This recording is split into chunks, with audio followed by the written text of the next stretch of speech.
வணக்கம் நண்பர்களே, welcome to agritech. நம்ம இன்றைக்கி என்ன வீடியோ பார்க்க போகிறோம்னா, சாம் அப்படின்ற டிராக்டர் ஒன்று சேலுக்கு வந்திருக்கு. அதை பற்றின டீட்டெயில்ஸ் தான் பார்க்க போகிறோம். அதுக்கு முன்னாடி நம்ம சேனல் நீங்கள் இப்போ தான் ஃபஸ்ட் டைம் பார்க்குறீங்கன்னா கீழே இருக்க ரெட் கலர் சப்ஸ்கிரைப் பட்டனை கிளிக் பண்ணி சப்ஸ்கிரைப் பண்ணி வச்சுக்கோங்க. பக்கத்தில் இருக்க பெல் ஐக்கானை கிளிக் பண்ணி ஆல்கர் நோட்டிஃபிகேஷனை கிளிக் பண்ணி வச்சுக்கிட்டிங்கன்னா நாங்கள் போகிற ஒவ்வொரு அப்டேட்டும் உங்கள் ஃபோனுக்கு உடனுக்குடன் நோட்டிஃபிகேஷனாக வந்துடும்.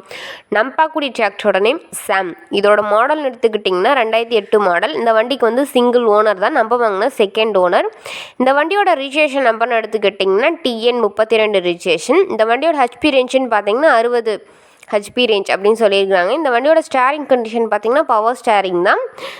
இந்த வண்டியோட டயர் கண்டிஷன் பார்த்தீங்கன்னா ஒரு 40% ஒரு நல்ல தெளிவான கண்டிஷன் இருக்கதான் சொல்லியிருக்கிறாங்க. இந்த வண்டியோட ரேட்னு எடுத்துக்கிட்டிங்கன்னா 2,15,000 ரூபாய். இந்த வண்டி எங்கே லொக்கேட் ஆகிருக்குன்னு பார்த்தீங்கன்னா சேலம் அப்படின்ற இடத்துல வந்து இந்த வண்டி வந்து அவைலபிளாக இருக்கதா சொல்லியிருக்காங்க. இந்த வண்டியை பற்றின ஃபர்தர் டீட்டெயில்ஸ்லாம் உங்களுக்கு வேணும்னா நான் சொல்கிற கான்டாக்ட் நம்பர் நோட் பண்ணிக்கோங்க. 90 47 85 05 98. உங்களுக்கு இந்த வண்டி பிடிச்சிருந்துச்சுன்னா நேரில் போய் ரேட்டை ஃபைனல் பண்ணி எடுத்துக்கலாம். உங்கள் வீட்லேயும் செகண்ட் அண்ட் 4 வீலர் சேல்ஸ்க்கு இருந்துச்சுன்னா நம்ம சேனல் அப்ரோச் பண்ணுங்கள். தேங்க்ஸ் ஃபார் வாட்சிங் ஃப்ரெண்ட்ஸ்.